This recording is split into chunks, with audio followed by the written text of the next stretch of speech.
Tonight at 11, WOC's Steve Hammond has the final part of his series, Made in America, here on Delmarva. And tonight he takes us to a big operation in Milford that started with one sewing machine. Take a look. Amid the whir of sewing machines, First Aid Manufacturing is cranking out orders for customers around the world. These bags to hold Claymore mines are being made for the U.S. military. These slings, which will help carry wounded soldiers off the battlefield, are going to Israel. And soon, work will begin on refoaming and recovering these seats for the Metro in Washington, D.C. Founder Eli Valenzuela says one key to his success, instilled by his father, is what he calls the and then some principle. My father told me before, he says, don't ever be like a wheelbarrow. A wheelbarrow will only go as far as you push it. Once you let go, it stays right there. If somebody has something for you to do, or you're going to do something for somebody, go the extra mile. Do more than what you're being asked to do, which is something that we've always instilled in our people here. And he says that's what First Aid Manufacturing does every day. Made in the USA, here on Delmarva. Steve Hammond, WBOC News, Milford. And Steve joins us this afternoon to tell us a little bit more. The owner of this company has really got quite a story. Oh, this is a great American success story. Good afternoon. Thanks for having me back again. Glad you're as we here. wrap up this series. Eli Valenzuela started this company out of a one-car garage in Milford. But if I back up a little bit further, he was in the military, and he said, I've always been interested in upholstery. And he mailed away, obviously before the days of the internet, and he did a correspondence course through the mail, and he learned how to sew. Literally without a sewing machine initially, just with a needle and thread. And he said, well, I have a talent for this and I have a passion for this, so this is where I'm going to focus my life.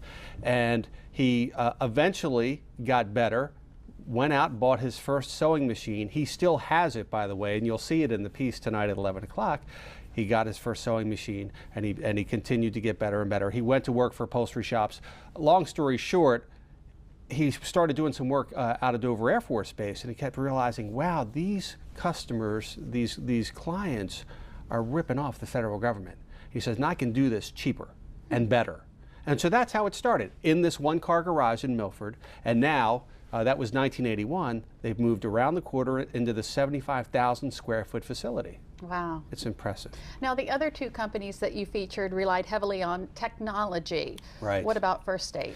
First Aid, not as much. As we take a look at the video, that's really what drives this business, sewing machines and talented people working every day. New Ravenna, who we featured a couple of weeks ago, and Miller Metal have made significant investments in lasers and computers to do the work. Here, basically, that's one of the big investments that we just showed there. It's like a giant sewing machine. It wasn't in operation that day. For Eli Valenzuela, the investment really has come in this building, the 75,000 square foot facility in Milford. Huge facility. It sounds like a lot of work. Does that make him a big employer in the Milford area? He employs about 50 people right now, but he was I mentioned in that piece that just aired that they're getting ready to start work for the D.C. Metro, refoaming, recovering, all that. He's got to hire more people for that. He's got about 50 people working for him. And one of the things I learned about this company that I really like is you have what's known as a community day. They invite members of the community to come in. They give them a brief lesson in sewing machines, and they've never used one before in their life. And then they'll put them out on the floor and let them work with it. And they keep their eye on how people are doing. And the people that have a knack for it and pick it up pretty quickly, well, they get offered a job if they have jobs available. And if not, they keep them in a file and then they bring them in. But it's a great way to keep locals employed and business booming there at First Aid. 80% of their business is done for the military. Huh. Wow. Now, you had the three companies. Is there one common theme that you have seen between these three companies? Well, originally, before I did the pieces, I thought my answer would have been technology. But in First Aid, yeah, there's some technology investment made. The common theme, I think, is the drive of the founders and the belief in what they're doing, and their belief in doing quality work.